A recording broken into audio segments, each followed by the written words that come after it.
out of El Paso or ever being tried.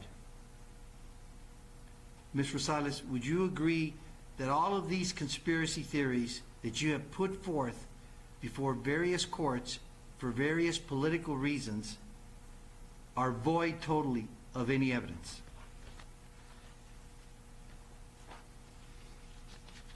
Ms. Rosales, you're aware that Amanda Enriquez is not a member of the District Attorney's Office currently. And Ms. Rosales, you're also aware that Amanda Enriquez has no say as to where this case is going to be tried. Can you please explain to the court, Ms. Rosales, why you keep insisting and why the information keeps getting put out there that somehow Amanda Enriquez's goal is to move the Walmart case out of El Paso?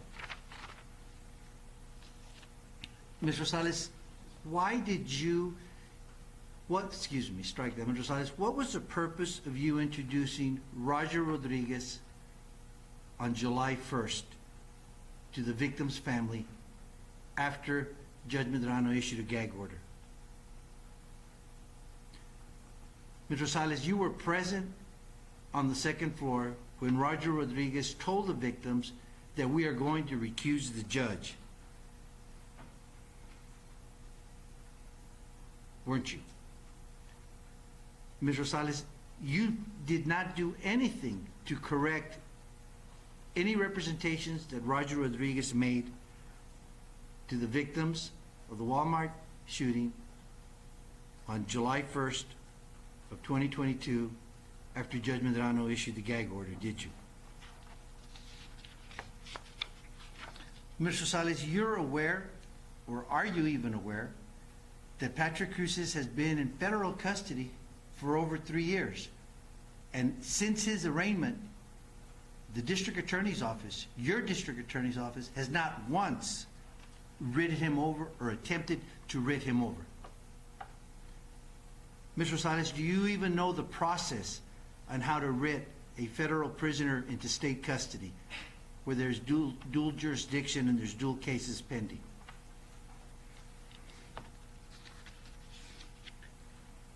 Ms. Rosales, after it became known of the type of threats that were placed on the Hoffman family, did you do anything to investigate the wrongdoing and the threats and the corruption that seemed to be coming from the second floor, your office, against victims of the Walmart shooting?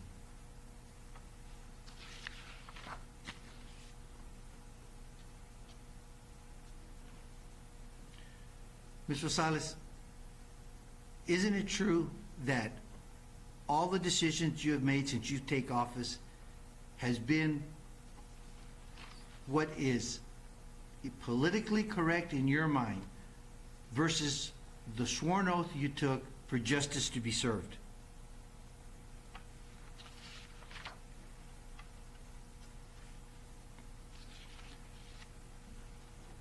Ms. Rosales, we counted at least 12 pleadings that were frivolous filed by your office since July 1st of 2022. Did you do anything at all to correct the misrepresentations or to investigate the outrageous conduct that was alleged in the verified pleadings filed by your office under your assistant DAs? Ms. Rosales, were you aware of all the nefarious action that Roger Rodriguez was doing with the Hoffman family? If you were aware, why didn't you stop it? And why didn't you do something to prosecute him? And Ms. Rosales, if you weren't aware, then how could you have how can you have a case as important as this case be manipulated by someone that's not an assistant district attorney, that has access to your office and access to the victims, and from we heard on the tape, access to the evidence, according to Mr. Rodriguez? Did you do any independent investigation to determine whether the allegations that surfaced on what Roger Rodriguez did with the Hoffman family was valid or not. Ms. Rosales, did you ever contact the Hoffman family yourself to determine how you might be able to help or straighten out if you think this was a misunderstanding? Ms. Rosales, isn't it true that every decision that you've made on the Walmart case is based on what you thought what is politically correct?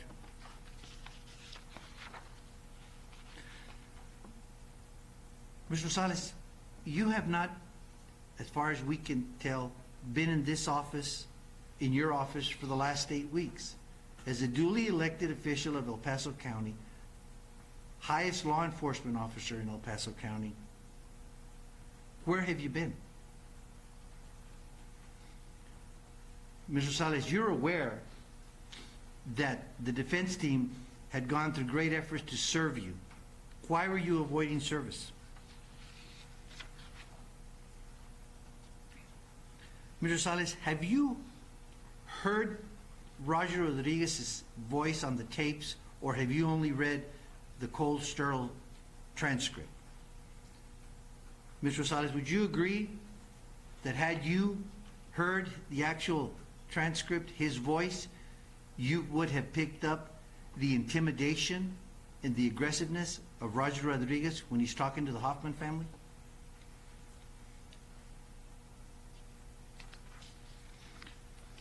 Ms. Rosales, did you have Roger Rodriguez or Ana Rodriguez sign a confidentiality agreement with respect to the federal protective order that the federal government required the state prosecutors to sign? Did you even sign the confidentiality agreement, Ms. Rosales? Do you even know that there is a federal protective order in place, Ms. Rosales? Have you ever read the protective order, Ms. Rosales? Did you ever read Judge Guadarrama's order as to why the trial was going to start in January of 2024? Ms. Rosales, do you have any experience in trying a capital murder case, or what's even involved in a capital murder case? Ms. Rosales, did John Briggs explain to you that I, as the defense lawyer for Patrick Cruces, approached him and said, we have lots of mitigating evidence. We would like to turn it over to you like we did to the federal government. Were you aware of that? Ms. Rosales, were you aware that in that mitigation evidence, there are 7 doctors that have done evaluations? You have qualifications, evaluations, and diagnoses of Patrick Cruces that entails close to 800 pages? Ms. Rosales, are you aware that the defense offered to give that to you before we're legally obligated to, in an effort to help educate you and understand the totality of the circumstances so that you can make an intelligent decision as to what you want to do in this case? Ms. Rosales, did anybody ever explain that to you? Ms. Rosales, do you recall that I visited with you on at least 2 different occasions, and I pled with you, let me show you what we've got, Ms. Rosales, so that you can make an intelligent decision? Do you recall that? Did Mr. Cox tell you of the mitigating evidence that we had, that we wanted to provide to the state of Texas to help them understand what evidence there is with respect to mitigation?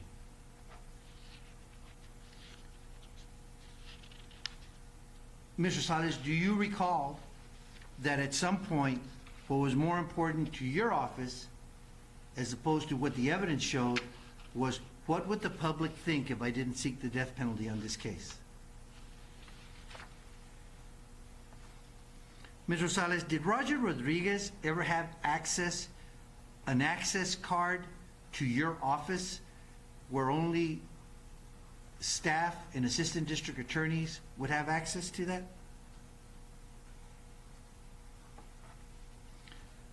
Ms. Rosales, you're aware that the conduct that Roger Rodriguez did is not only unethical but illegal?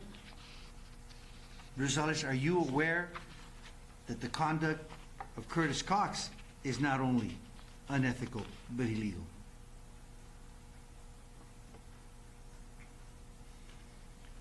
Ms. Rosales, I hope it's not lost on you the trauma that the victims suffered and their families on August 3rd of 2019. But by telling the victims that evidence is going to be lost, that there are other perpetrators involved, do you not think that that further traumatizes them? And Ms. Rosales, when you send out a press release trying to indicate that you thought this case could be tried 6 months before Judge Valderrama starts his trial, giving hope to the victims that they're going to get a resolution quick, when if you had any experience whatsoever, Ms. Rosales, you would know that it would be impossible to try a capital murder case this capital murder case within 6 months before Judge Valderrama's trial.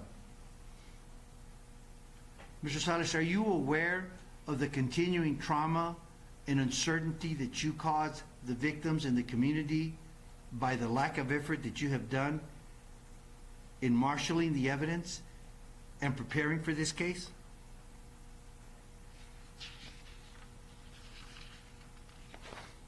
Ms. Rosales, are you aware of any evidence whatsoever that there were 2 other shooters, as was represented by Roger Rodriguez to the Hoffmans?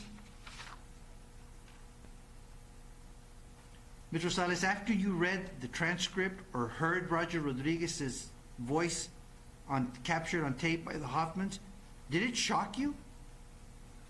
Did you do anything to investigate it? Did you consider charging Roger Rodriguez for what was captured on the tape?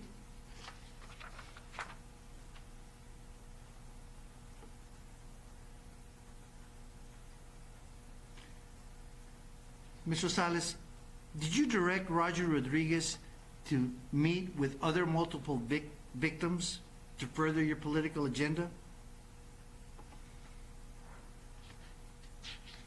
And Ms. Rosales, did you conspire with others to file a false IRS report against Mr. Moore?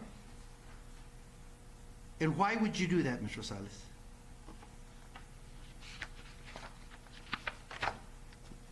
Your Honor, had I had an opportunity to ask Ms. Rosales every one of those questions, we certainly think many of these questions she would not be entitled to take the fifth. We would ask the court to allow us to recall her and ask those questions. Your request to recall her is denied. Thank you, Judge. I know the defense wanted one more witness, Mr. Rodriguez. Ever since this court scheduled this status conference for this day, it's been more than 45 days. This court doesn't want to continue this gathering of information any longer. I want to end the gathering today. I am not going to be making a finding or a decision at this point as to how my gag order was violated or by who. So if he is found before I make those findings, if I make them, you have an opportunity to ask that we reopen for more evidence. Other than that, is there any other witnesses the defense wishes to call? No other witnesses, Your Honor. Mr. Van Schie talked about calling one more witnesses, that's still your desire. Yes, Your Honor, Ms. Lorena Garcia. Just be really quick. That would be the only other witness. Yes, Your Honor, and it'll be very quick. After that point, I am going to make one more finding today, and then we'll go to arguments.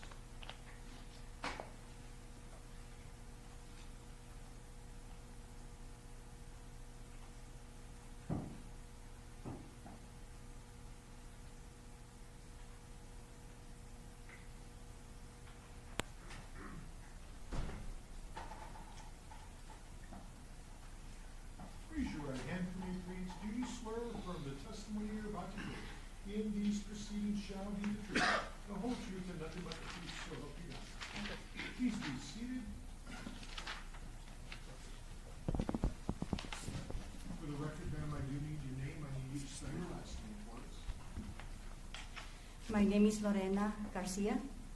My last name spells Garcia. Thank you, Mr. Lentz. Thank you, Your Honor. Ms. Garcia, who do you currently work for? I'm sorry? Who do you currently work for? I'm a victim advocate with the District Attorney's Office Okay, and how long have you worked there? since 2021. Okay. And have you been currently assigned to some of the victims from the Walmart case, the Patrick Cruces case? Before they assigned the victim advocates specifically for that, I was in contact with some of the families. Okay. And did that contact bring you into a meeting with the victims and victims' families on July 1st? Yes, sir. And was that after a hearing here in the courtroom? Yes, sir. Okay. And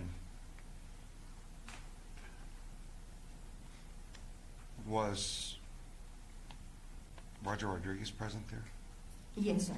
Okay. And was Ms. Rosales present? Yes, sir.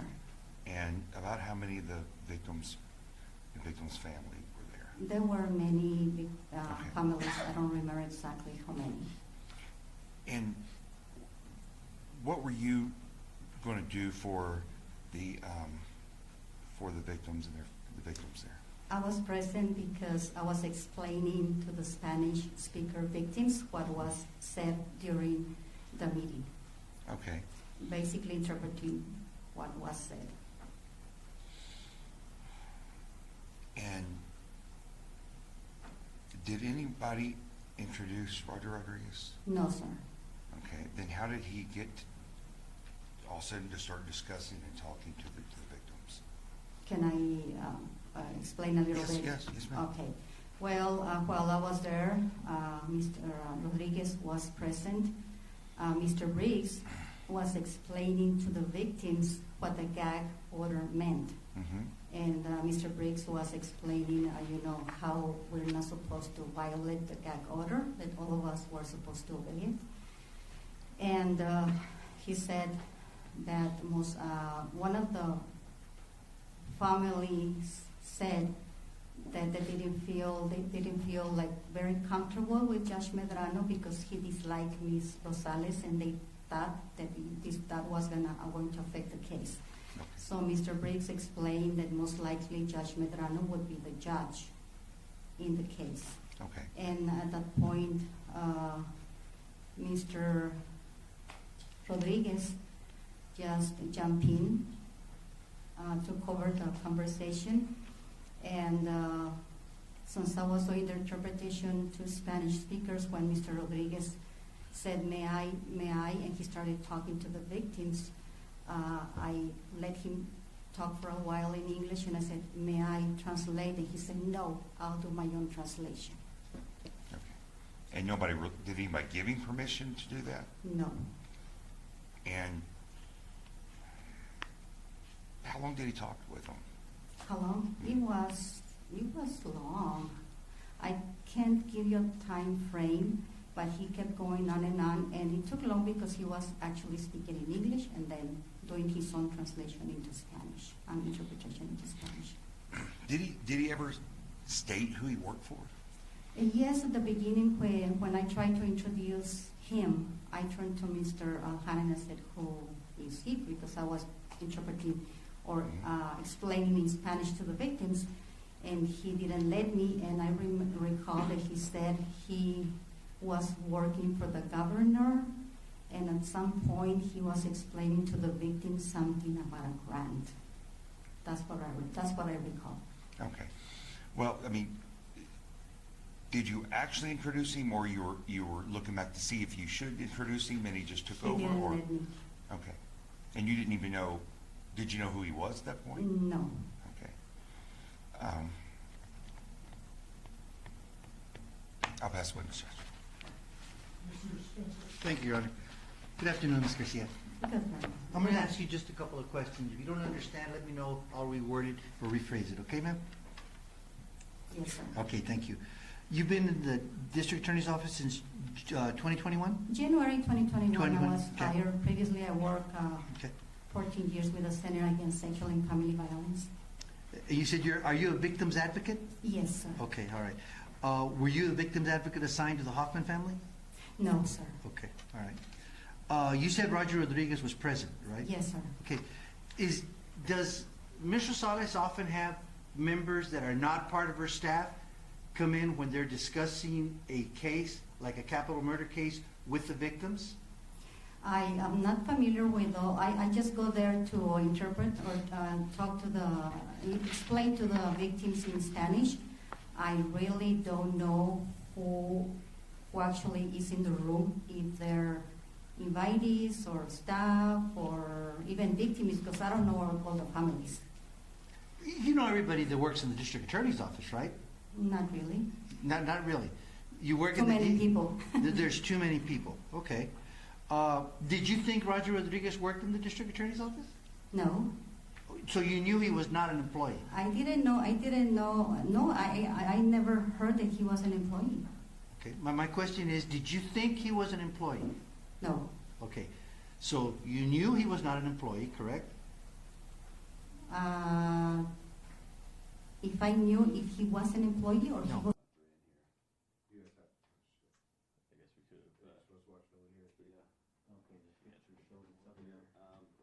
Yes, please. Okay. Do you know if Roger Rodriguez was an employee? No. Okay. Because you saw him around the office many times. No. Did you ever see him around the office? No. Not that I recall. I don't recall. Did you ever see him around the office? I don't recall seeing him. Okay. But I thought you saw him on January 1st in the conference room with the victims. I don't recall.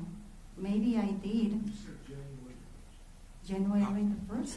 You said January 1st, right now. I apologize. Okay, no.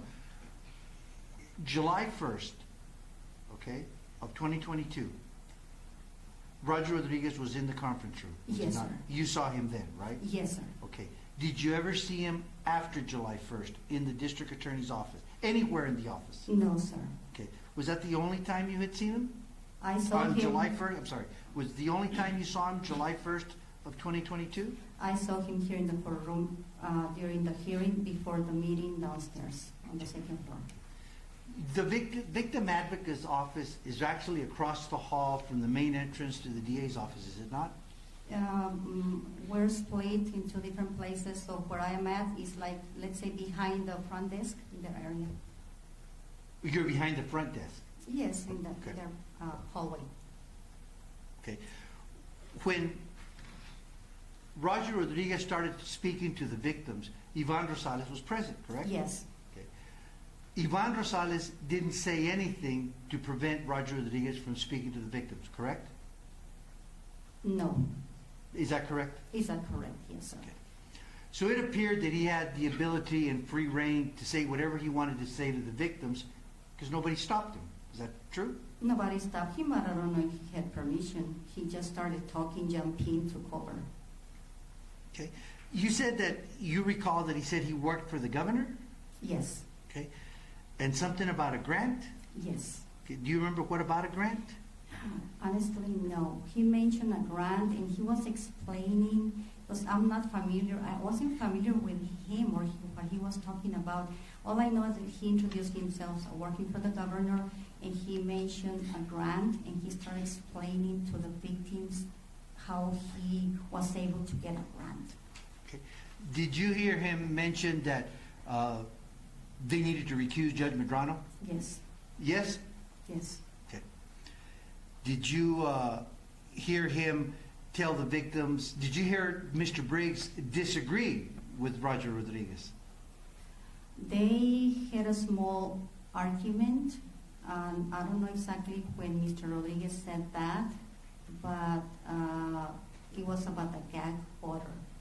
And Mr. Briggs tried to intervene, and Mr. Rodriguez kept talking, and Mr. Briggs just back up and let him talk. Mr. Rodriguez actually told the victims that the gag order did not apply to them. Do you remember that?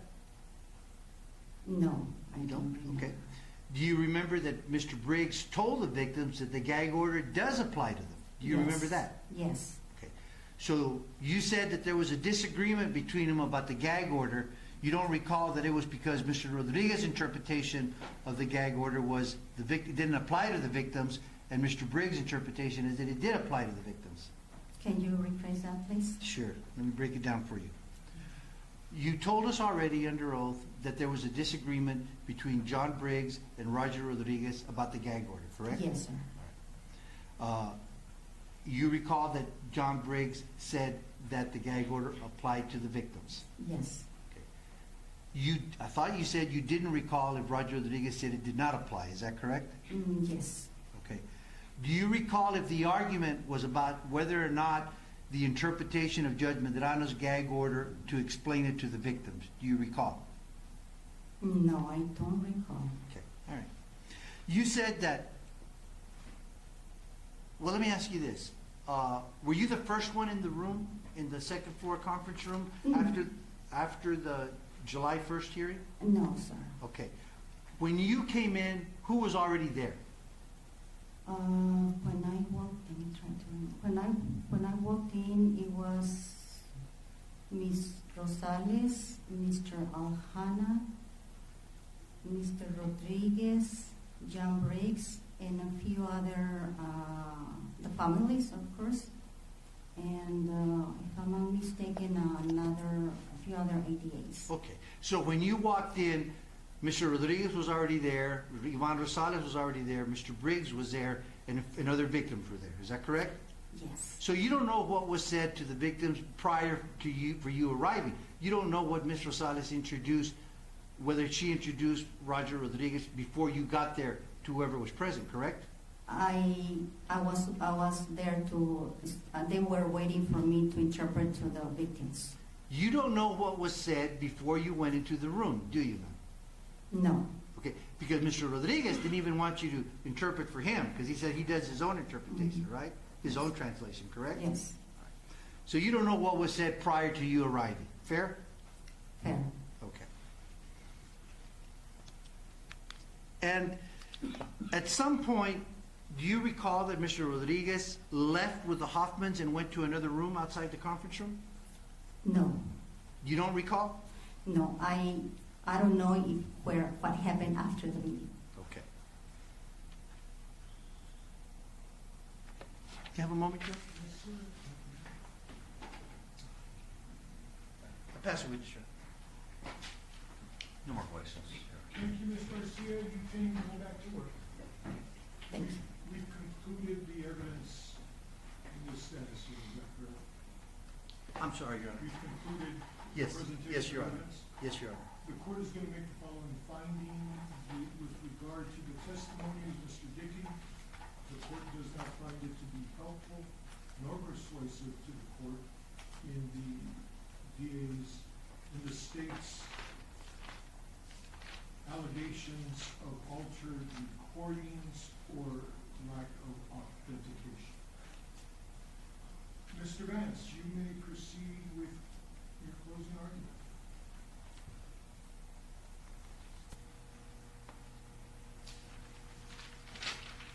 Thank you, Your Honor. I just have about 10 seconds. Absolutely. Your Honor, based on your ruling, it might have assumed that the tapes, the transcripts are admitted. The court finds no issues with any of the reports submitted by Mr. Underwood, the transcriptions, nor the audio tapes. Thank you. And Your Honor, will the court then feel comfortable in taking those into consideration with whatever ruling the court ultimately makes? The court has a lot of reading and listening. And Your Honor, there's been everybody's been kind of pulled different directions in the hearings and kind of really lost focus of the whole point. So if we're gathering evidence for you for the court to determine whether or not something, whatever may be admissible, not admissible for the court to make decisions on what to do next. It feels like partially it's a 101B1 type of hearing, and sometimes partially a potentially direct, well, a hearing concerning direct or constructive contempt, and sometimes partially. So I'm confused of actually really what my argument may be about, to be honest with you, Judge. And with that, I would assume, I know the court's heard everything. It's been an intense couple of days, and I think it's probably best if just I'll waive closing and leave it to the defense. Mr. Vance, do you believe the Hoffman family? I believe there's inconsistencies, but I don't know why. Not sure of a reason why there would be outright deception. I think maybe they could possibly have a feeling that they're following and doing what they're supposed to do, or what they think someone else wants them to do. I don't know. I know there are some inconsistencies, but I don't see a compelling reason why for them to lie. I think that the actions that Roger Rodriguez has done are trying to find a word to use for that are very disturbing.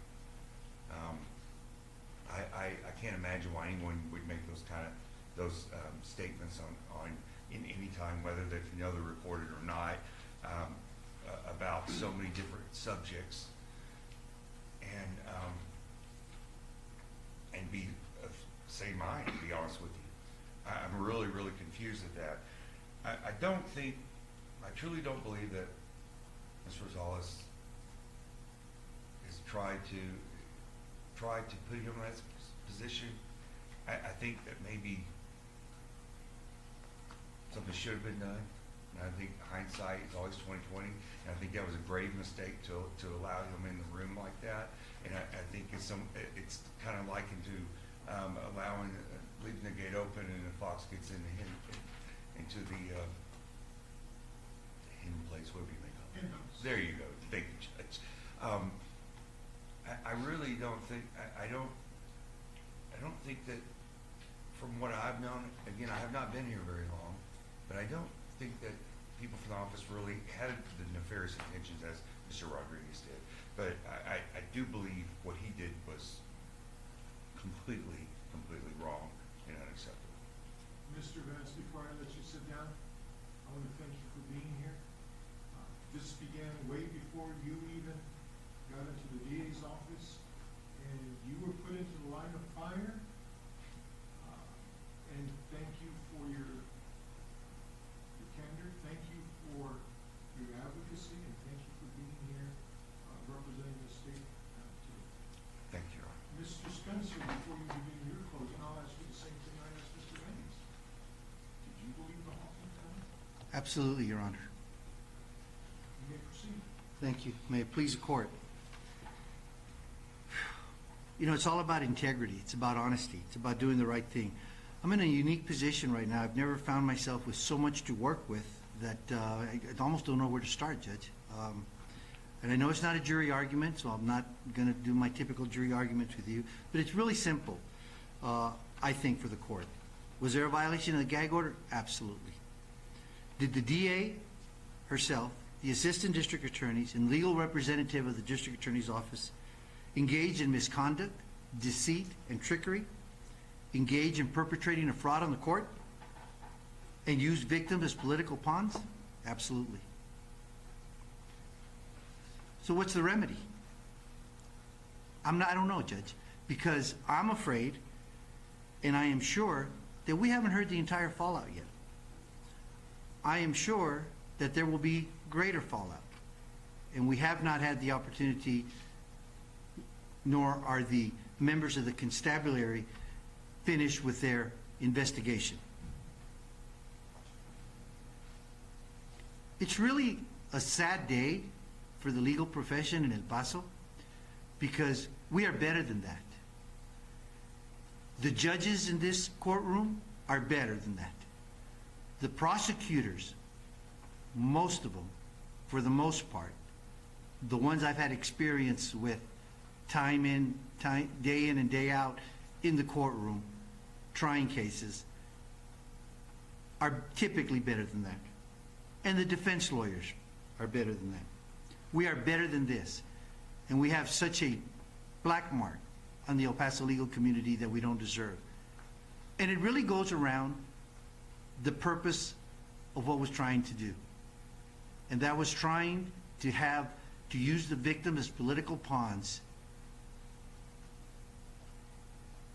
without any disregard to the trauma and the victimization that they've already suffered and that they continue to suffer. They have lost confidence in the prosecutor in El Paso, to the point where we now know that she will be out of office not soon enough.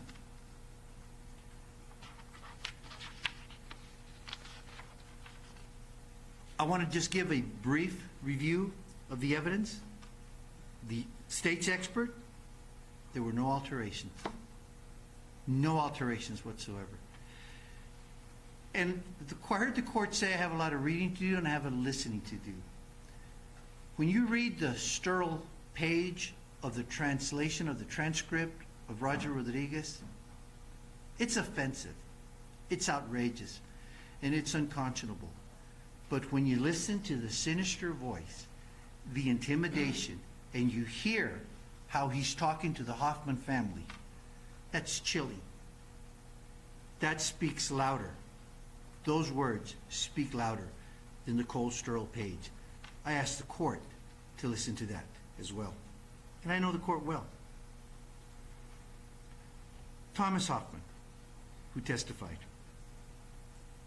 he said that the DA introduced Roger as part of her staff. He also saw another victim at the Stanton house that after they left. What we don't know is how many other victims have been further traumatized by the district attorney's office and their legal representatives. And to try to somehow put a political spin on this case, where politics should take no part in this case. I even heard Mr. DeCotes earlier somehow insinuate that they don't want to, the defense doesn't want to try it here. We have been saying from day one that this case needs to be tried in this community. We have never mentioned a change of venue. And Your Honor, you will never see a change of venue from this defense team for this case.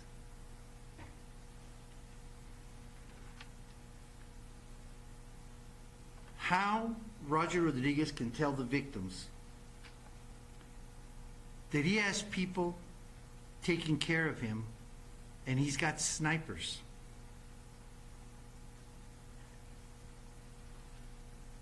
A victim being further victimized, showing Thomas Hoffman his gun.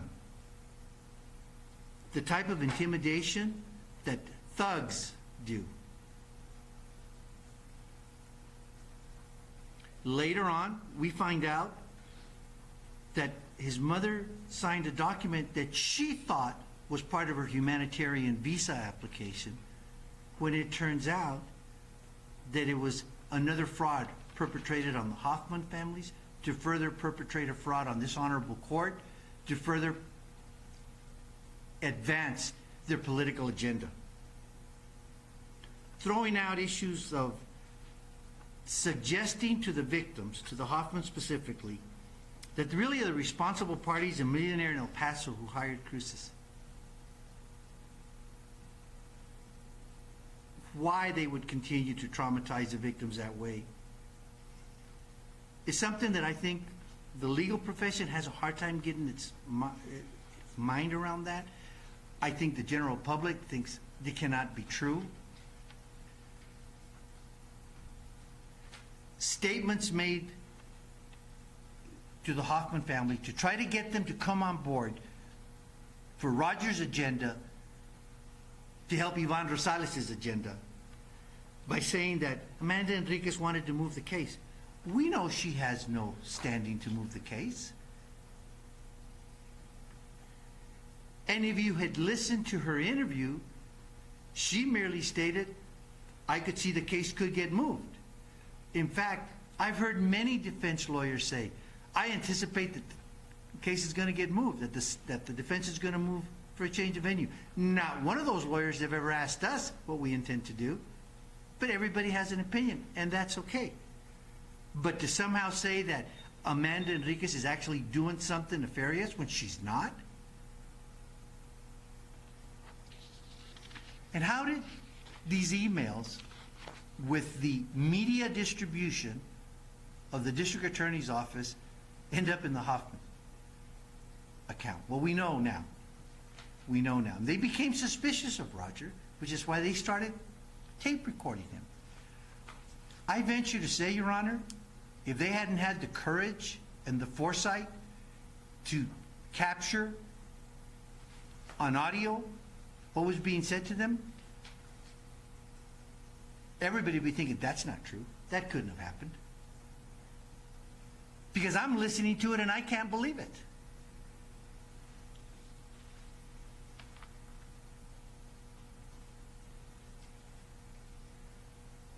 How much of a conspiracy is there between Yvonne Rosales, Curtis Cox, and Roger Rodriguez? What we do know is that Roger Rodriguez tells the Hoffmans, don't pay attention to the hearing. It's not important. You don't need to go.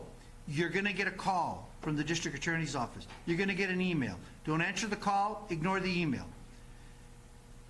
And then I get a call from Mr. Cox and said, hey, when you have a problem, we need to come talk to Judge Medrano in Chambers, because I don't know that we really need to have a hearing because we can't, the Hoffmans aren't answering our calls.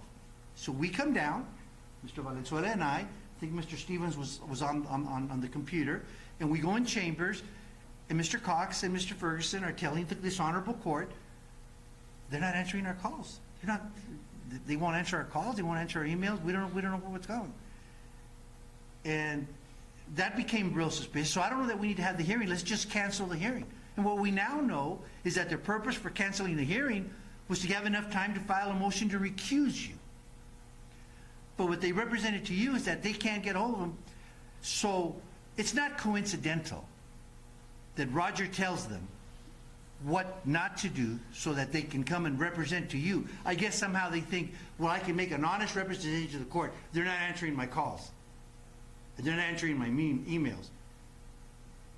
Because it wasn't me that told them not to do it, it was Roger Rodriguez, the legal representative, according to the testimony of Yvonne Rosales at the recusal hearing.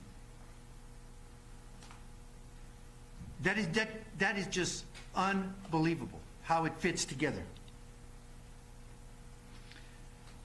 But he doesn't stop there. He's looking for a way to get a Mexican warrant for you, Judge. Because that subsequent email that was sent to you were indicating that if you continue to harass the Hoffmans, that he is going to file some sort of extrajudicial criminal warrant against you because you're invading the sovereignty of the Mexican citizens by the abogado, Jose Morales, that we now know the Hoffmans didn't hire.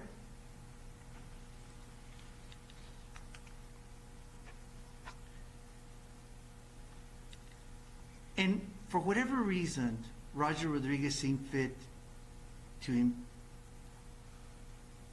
disparage one of the finest lawyers that ever walked in this courtroom. A lawyer who, this building carries his name. A civil rights lawyer. The voice for the defenseless. Who took his Harvard degree and his Harvard Law School education to help the underprivileged. And Roger Rodriguez is calling him a thug. It's unconscionable. But he tells the Hoffmans, I'm going to keep the judge busy. And then he goes further, he just can't stop. And he starts disparaging Bob Moore, being paid by Walmart. When we know that Mr. Moore, I can't tell you all his accolades because it would take me too long. He's been recognized locally, regionally, nationally. He has been exemplary ethical conduct the entire time he was with the El Paso Times and El Paso Matters. He's on a team that was up for the Pulitzer Prize recommendation. I mean, to somehow say that he's getting paid for false, fake news, that is so desperate and so unconscionable. But it continues in their pattern, and it's their pattern of how they what they try to do and what they're trying to accomplish. And then he tells them, we got a plan to remove Judge Medrano. Rodriguez tells them that.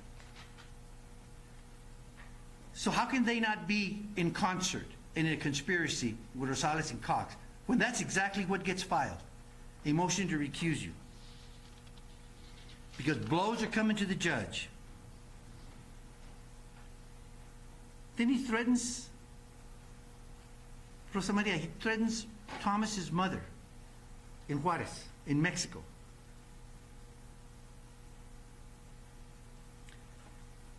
When Thomas comes back and sees that his mother is pale, he's, what's the matter?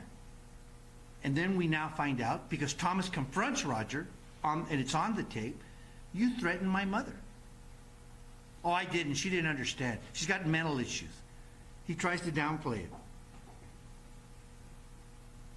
Then they go further and they say, when we're in there and we're finding out this issue of the Hoffmans not responding, it raised a red flag to me. And I remember asking Mr. Cox, you were present, Your Honor. I remember asking Mr. Cox, who explained it to the Hoffman family?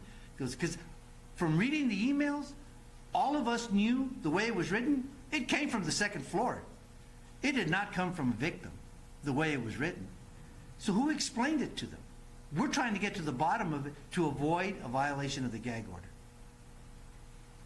And what were we told, Your Honor? What were we told about who explained it to them?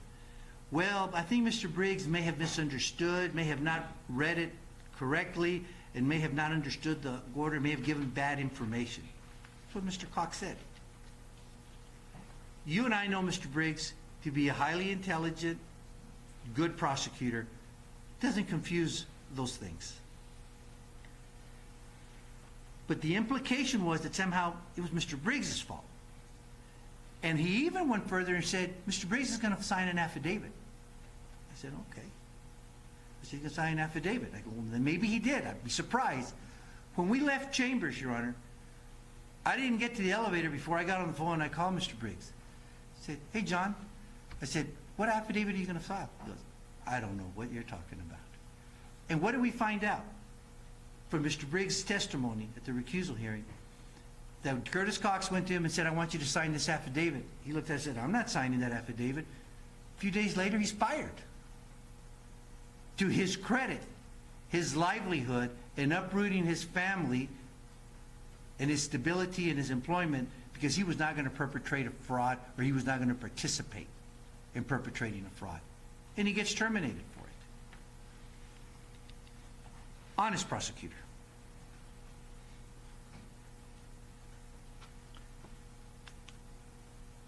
Roger tells the Hoffman family that you're an enemy of Yvonne Rosales.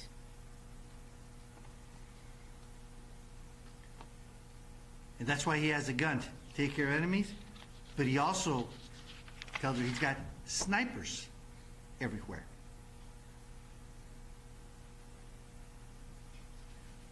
He tells the Hoffman family that he's got connections with the Mexican police. And we know from Ms. Valdez that the Mexican police showed up and tried to intimidate her to get her to sign documents. Mr. Cox took the fifth. That speaks for itself. Ms. Rosales took the fifth. That speaks to itself. What we don't know is how many other victims have been intimidated or threatened by the district attorney or assistant DAs or legal representative of the district attorney's office who obstructed the jurisdiction of this court like criminals after throwing false allegations at the court and other officers of this court, when in fact they were the ones dealing with deceit.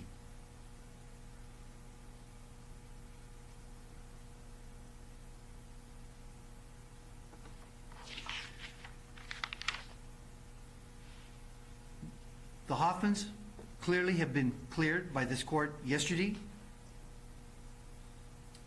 But Roger Rodriguez and Ana Rodriguez, when they sent these emails, knowing it was a violation of the gag order, in concert and as part of a conspiracy with Curtis Cox and Yvonne Rosales, needs to have some consequences, Your Honor. I'm not a prosecutor, never have been, always been a defense lawyer. But what occurred in this case is so outrageous and so shocking to the conscience that it violates all the laws of humanity, all the norms of the ethical obligations that we've grown up. Mr. DeCote threw a lot of ethical allegations earlier because we're trying to get to the bottom of the truth. What happened?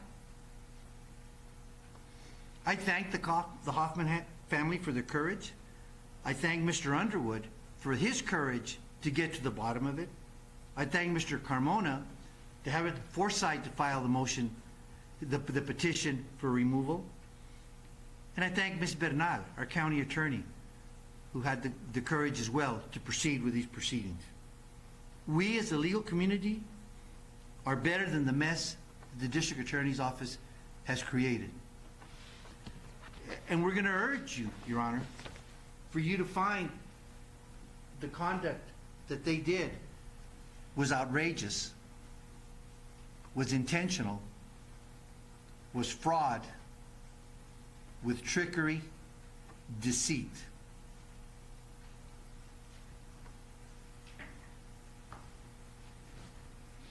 May I speak to the court, Your Honor? Yes, sir. Your Honor, this court gave Mr. Vance a $64,000 question to start, not a leading question, a wide open question. Do you believe the Hoffmans? And by the way, thank you, Mr. Vance. I believe he is handled himself as well as he could be expected to, given the case he was handed off. And what he said was, and I think he was being honest, he's confused. Who wouldn't be if they were handed a case like this with a few months' experience and said, I'm not going to court, you go, Vance. So, but there's no reason to be confused about the money question here, the $64,000 question, do you believe the Hoffmans? This man, because he has the integrity, he couldn't say he didn't believe them. Of course, nobody would not believe the Hoffmans. What possible motive would they have?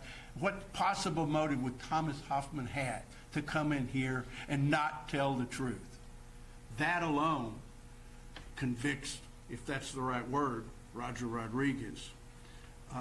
And thankfully the court exonerated them completely and publicly yesterday, because they deserve that. The Hoffmans deserve to come out of this courtroom with closure as to that issue, that they did nothing wrong.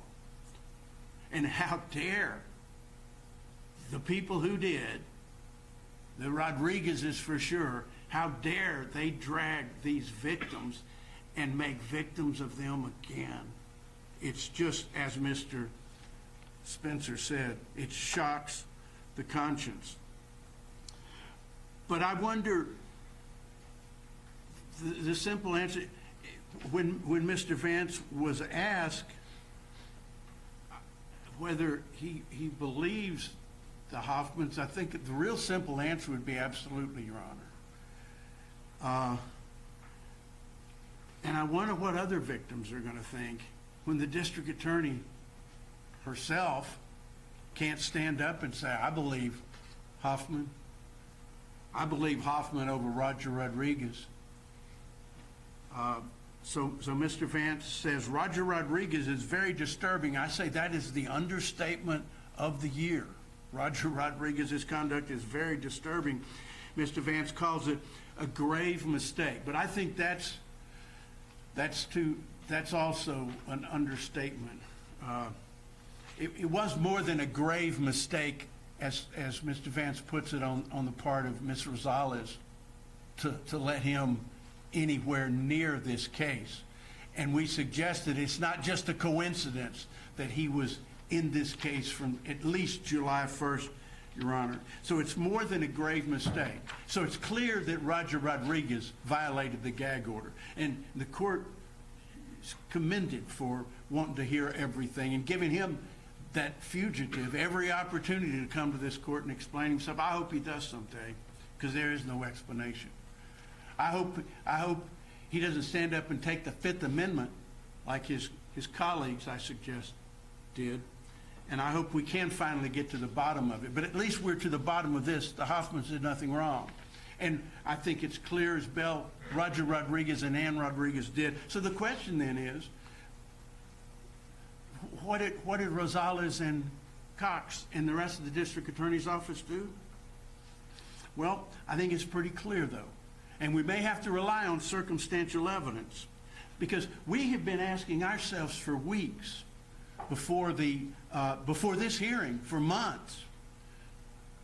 We're asking ourselves, why is the district attorney so desperate not to come to court and defend their case?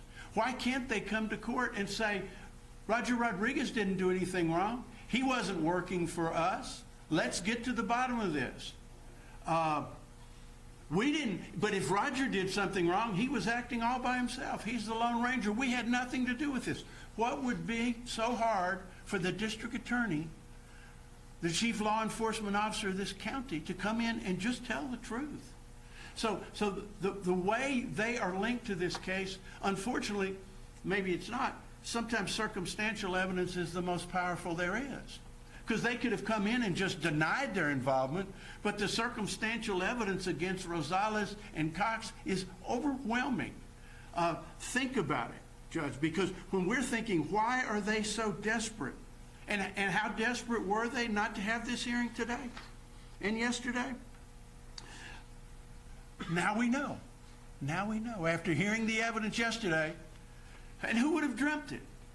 Who would have dreamt in their wildest dreams that we would hear what we heard yesterday in this courtroom that proves, I think, beyond any doubt, the involvement not only of Rodriguez, that's simple, but of Rosales and Cox? Well, let's look, because fortunately, the Hoffmans were perceptive enough in their vulnerable position when they were just desperate to hear anything about the case that they could. And that's what Thomas Hoffman said yesterday. We wanted to hear whatever we could hear. But finally, they had had enough, and to protect themselves, and to protect the truth, they recorded Rodriguez. And those recordings are damning. So what do we have besides the recordings? And the recordings are so important because what they provide is a glimpse, a telling glimpse into things that only somebody who was in direct contact with the district attorney's office could have known. And there's instance upon instance, if one listens to those tapes, and which would cause one to say, how could Roger Rodriguez have known this, what he's telling Hoffman, if he didn't hear it from the very top of the district attorney's office? The thing that comes most immediately to my mind is the bald-headed guy. The poor bald-headed guy who, after 24 years of service, got fired 4 days after daring to express his opinion that email came from this office. Shocking enough. But how could Rodriguez have known when he's talking to Hoffman on August 18th, the day that Briggs got called in for the affidavit, and 4 days before he got fired? How could he have known, how could Rodriguez have known that we're going to have a hearing and force the bald-headed guy, which is John Briggs, to testify that he didn't explain it to you? It's clear how Rodriguez knew, just as the evidence was from Thomas Hoffman. Rodriguez was introduced by Yvonne Rosales on July 1st as a member of our staff. And by the way, their witness today, she admitted she doesn't know what happened in that room before she was in there, and she doesn't know what happened outside that room. But what we know is that Thomas Hoffman said under oath that she Rosales introduced Rodriguez as a member of her staff. He was, and he was acting that way, and it's as clear as it could possibly be. So what else do we have circumstantially that ties the DA's office into this? The phony email of August the 4th and the distribution list? How does it happen that the distribution list that was on the phony email of August 4th, which we know is phony, but how does it happen that it's a perfect match, the distribution list is a perfect match to the distribution list of the El Paso County District Attorney's Office? Is that just coincidence? No, because the distribution list came from the District Attorney's Office and wound up in the phony email of August the 4th. Threatening victims? Who would have ever imagined something like that? That a district attorney's office would have a representative, a member of their staff, threatening victims' families, of all things, with showing them a gun?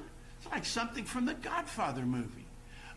Snipers that protect him from their enemies and indicate, as Mr. Hoffman said, and he said it as if to say that I'm his enemy, so be careful.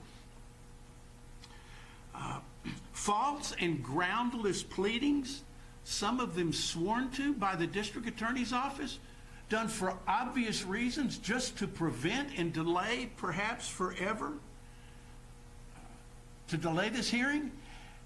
And then they wanted to pull the nuclear option. They probably waited as long as they thought they could, but they pulled it way too prematurely, and that nuclear option was, if we can't delay this hearing by motions to continue, by motions to disqualify, by motions alleging no standing, let's just get the judge off of it. And they played that nuclear option, and it lasted just very little longer than it was to put on the evidence, because at the close of that hearing, Judge Harrell found immediately that there were no grounds and he would not recuse this court.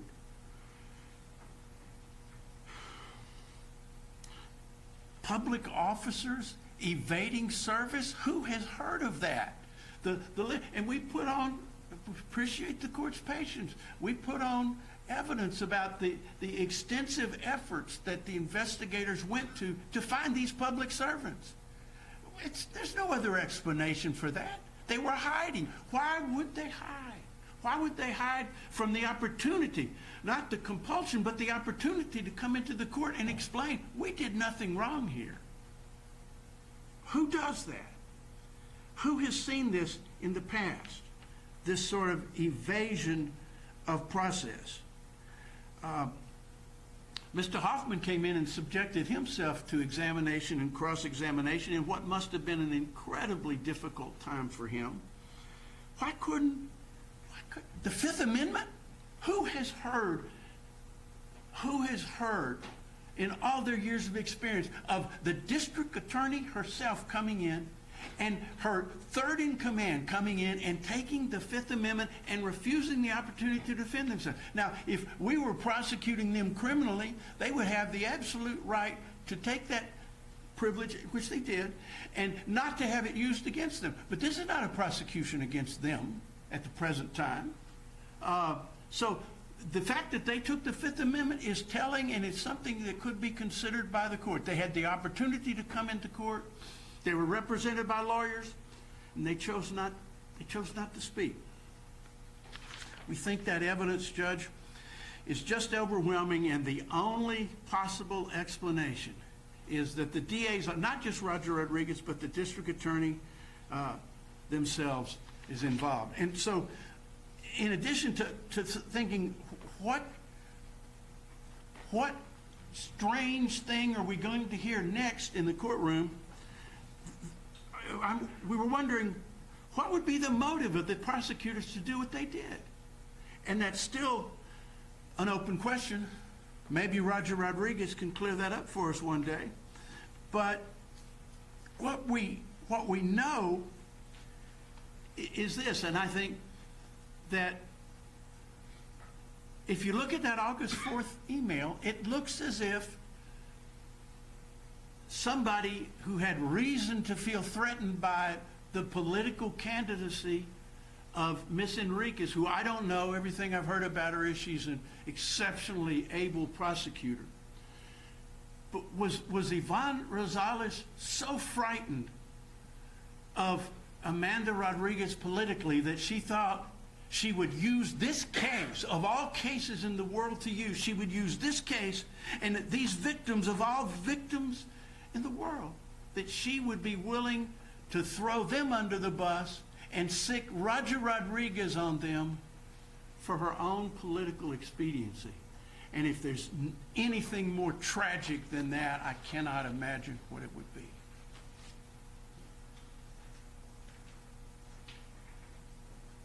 The court is going to take all the exhibits, the evidence, the reports that have been submitted in the status hearing. The court is going to try and determine who and how many violations of my July 1st, 2022 gag order there are. And at the appropriate time, the court will give notice to those people of a future show cause hearing with regard to my July 1st, 2022 order. This status hearing is adjourned. Happy holiday. I can see you. Thank you, Your Honor.